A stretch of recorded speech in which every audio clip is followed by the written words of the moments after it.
Assalamualaikum warahmatullahi wabarakatuh. Dalam video ini saya akan menjelaskan tentang proses penjadwalan menggunakan algoritma preemptif dan non-preemptif. Yang pertama adalah algoritma preemptif. Di dalam algoritma preemptif ada 3 proses penjadwalan. Yang pertama adalah RR atau round robin. Algoritma ini menggilir proses yang ada di antrian. Proses akan mendapat jatah sebesar time kuantum. Jika time kuantumnya habis atau proses sudah selesai, CPU akan dialokasikan ke proses berikutnya. Proses ini cukup adil karena tidak ada proses yang diprioritaskan. Semua proses dapat jatah waktu yang sama dari CPU. Contohnya di sini ada 4 proses, yaitu P1, P2, P3, dan P4. Di mana P1 dengan burst time-nya 6, P2 dengan burst time-nya 4, P3 dengan burst time-nya 8, dan P4 dengan burst time-nya 3, dengan asumsi quantum time-nya adalah 4. Kemudian gambar Gantt chart-nya, P1 dimulai dengan 0 sampai P2 4. 4 ditambah 4 pada P2 hasilnya 8. 8 ditambah 4 pada burst time P3 hasilnya 12. Kita hanya mengambil 4 saja pada burst time P3, lalu sisanya 4. 12 ditambah 3 pada P4 hasilnya 15. 15 ditambah 4 pada P1 pada burst time P1 hasilnya 19. Di sini kita hanya ambil 4 saja pada burst time P1. Selanjutnya kita ke P3. Karena tadi P3 sisanya masih ada 4, jadi 19 ditambah 4 hasilnya 23. Selanjutnya P1. Di dalam P1 ini tadi sisanya 2, maka 23 ditambah 2 pada P1 hasilnya 25. Selanjutnya pada waiting time-nya, P1 sama dengan 0, didapat dari Gantt chart P1, lalu ditambahkan 15 dikurang 4 didapat dari Gantt chart P1, ditambah 23 dikurang 19 didapat dari Gantt chart-nya, sama dengan 0 ditambah 11 ditambah 4 sama dengan 15. P2 nya sama dengan 4, P3 nya sama dengan 8. 8 diambil pada Gantt chart, ditambah 19 kurang 5. 19 kurang 5 didapat dari Gantt chart. Hasilnya adalah sama dengan 8 ditambah 4 sama dengan 12. P4-nya di sini adalah 12. Rata-rata waiting time-nya adalah 15 ditambah 4 ditambah 12 ditambah 12 dibagi 4. 15 ditambah 4 ditambah 12 ditambah 12 didapat dari waiting time-nya, sedangkan 4 didapat dari jumlah prosesnya. Selanjutnya 15 ditambah 4 ditambah 12 ditambah 12 dibagi 4, hasilnya sama dengan 43 dibagi 4 sama dengan 10,7 ms. Selanjutnya kita ke proses yang kedua, ada PS atau priority scheduling. PS atau priority scheduling merupakan algoritma yang mendahulukan proses yang memiliki prioritas tertinggi. Contohnya dengan proses P1, P2, P3, dan P4.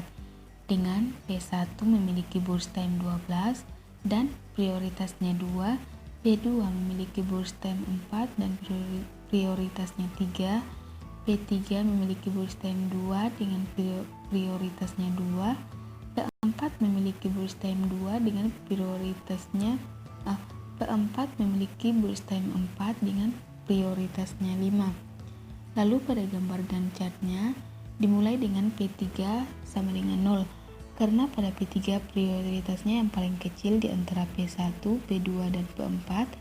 Selanjutnya 2 ditambahkan dengan P1, yaitu burst time-nya 12, hasilnya 14. 14 ditambah dengan burst time-nya P2 yaitu 4, hasilnya 18. 18 ditambah dengan 4 pada P4 pada burstem P4 hasilnya 22. Selanjutnya waktu tunggu untuk tiap-tiap proses. P1 dengan waiting time-nya 2, P2 dengan waiting time-nya 14, P3 dengan waiting time-nya 0, P4 dengan waiting time-nya 18. Sehingga rata-rata waiting time-nya adalah 2 ditambah 4 ditambah 2 ditambah 14 ditambah 0 ditambah 18 dibagi 4 sama dengan 34 dibagi 4 sama dengan 8,5 ms. Selanjutnya yang ketiga ada SRTF atau Shortest Remaining First. Shortest Remaining First atau SRTF adalah algoritma penjadwalan proses yang mencari waktu terpendek dari sebuah proses yang kemungkinan proses yang satu dengan yang lainnya mengalami penyelaan. Di sini dengan contoh prosesnya dengan proses P1, P2, P3, P4 dengan proses P1 memiliki arrival time 0 dan burst time-nya 9, sedangkan P2 memiliki arrival time 3 dengan burst time-nya 6, P3 dengan arrival time-nya 7 dengan burst time-nya 12, P4 dengan arrival time-nya 9 dan burst time-nya 8. Dengan gancarnya P1 sama dengan 0, P2 sama dengan 3, P1 sama dengan 9, P4 sama dengan 15, P3 sama dengan 27. Dengan waiting time-nya P1 sama dengan 0. Pada gancarnya 0 ditambah 9 kurang 3 didapat dari gambar gancarnya. 9 kurang 3 hasilnya 6. P2 sama dengan 3 dikurang 3 didapat dari gambar gancarnya. 3 dikurang dengan arrival time-nya 3. P3 27 dikurang 7. 27 diambil dari gambar gancarnya, gambar gancar P3, sedangkan 7 didapat dari arrival time-nya P3, maka 27 dikurang 7 hasilnya 20. P4 sama dengan 15 dikurang 9.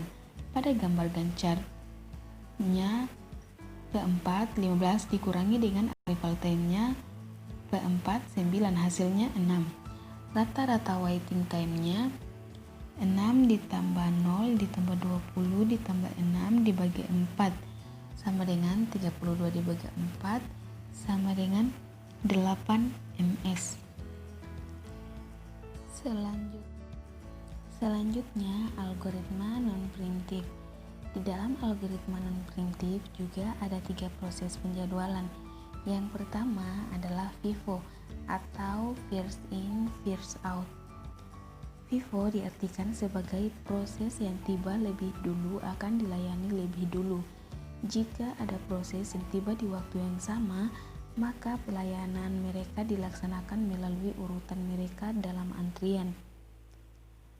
Dengan contoh soal, di sini ada proses P1 dengan burst time-nya 6, P2 dengan burst time-nya 4, P3 dengan burst time-nya 2, dan P4 dengan burst time-nya 3.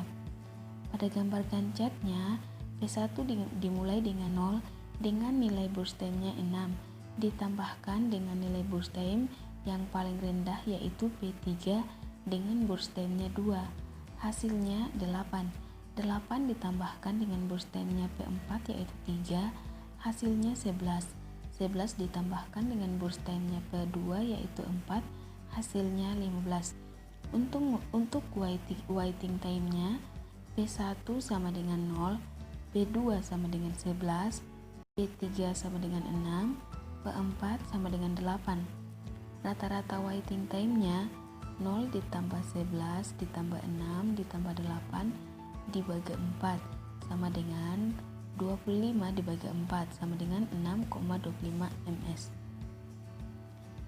Selanjutnya ada SJF atau Shortest Job First. SJF dapat diartikan sebagai setiap proses yang ada di ready queue akan dieksekusi berdasarkan burst time terpendek. Di sini dengan contoh soal, di sini dengan proses P1, P2, P3 dan P4 di mana P1 memiliki arrival time 5 dan burst time 3, P2 dengan arrival time 4 dan burst time 5, P3 dengan arrival time 0 dengan burst time 6, P4 dengan burst time 2 dengan P4 dengan arrival time 2 dengan burst time 4. Dengan gambar Gantt-chartnya, P3 dimulai dengan 0. Pada gambar Gantt-chartnya diambil dari burst time-nya yang paling rendah. Jadi, 6 ditambahkan dengan burst time pada P1 yaitu 3, hasilnya 9. 9 ditambah dengan burst time dari P4 yaitu 4, hasilnya 13. 13 ditambah dengan burst time dari P2 yaitu 5, hasilnya 18.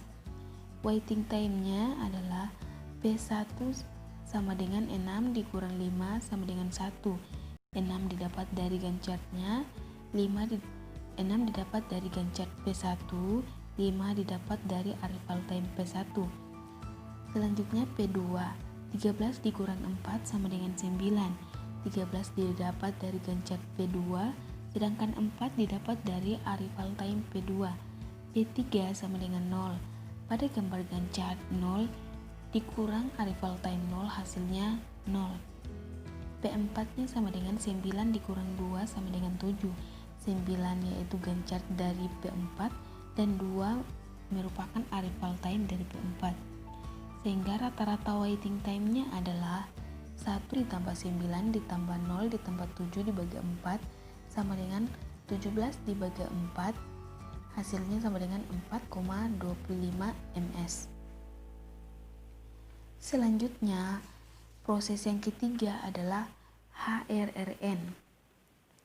HRRN adalah strategi penjadwalan non-preemptif dengan prioritas proses tidak hanya merupakan fungsi dari waktu layanan, tapi juga jumlah waktu tunggu proses. Prioritas dinamis HRRN dihitung berdasarkan rumus prioritas sama dengan waktu tunggu ditambah waktu layanan dibagi waktu layanan. Di sini dengan contoh proses ada P1, P2, P3, dan P4.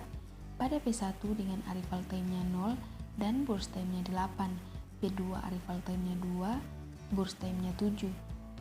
P3 dengan arrival time-nya 3 dan burst time-nya 5. Dan P4 dengan arrival time-nya 5 dengan burst time-nya 3. Kemudian pada gambar Gantt-chartnya ada 0 dan 8. Dengan waiting time sementara, P2 sama dengan 8 dikurang 2 sama dengan 6. 8 diambil dari Gantt-chartnya P2, sedangkan 2 diambil dari arrival time-nya P2. P3 sama dengan 8 dikurang 3 sama dengan 5. 8 yaitu Gantt-chartnya P3, sedangkan 3 yaitu arrival time-nya P3. P4 sama dengan 8 dikurang 5 sama dengan 3. 8 diambil dari Gantt-chart, sedangkan 5 itu arrival time-nya P4. Hasilnya 6, 5, dan 3. Pada prioritas, P2 sama dengan 6 ditambah 7 dibagi 7 sama dengan 13 dibagi 7, hasilnya adalah 1,8. 6 didapat dari waiting time sementara, sedangkan 7 didapat dari burst time-nya.